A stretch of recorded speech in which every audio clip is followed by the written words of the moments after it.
द्विजन दर्शन cycle से शिव तक की इस पावन यात्रा में मैं योगेश सिंह आर्य आप सभी का हृदय से स्वागत करता हूँ। आज मैं अपनी जन्मभूमि गाँव आया।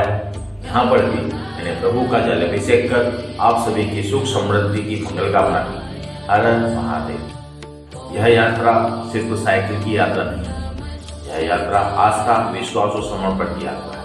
आप भी इस पावन यात्रा से जुड़े।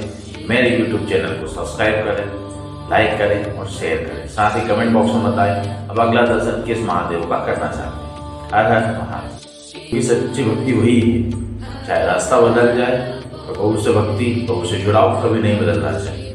हर हर महादेव।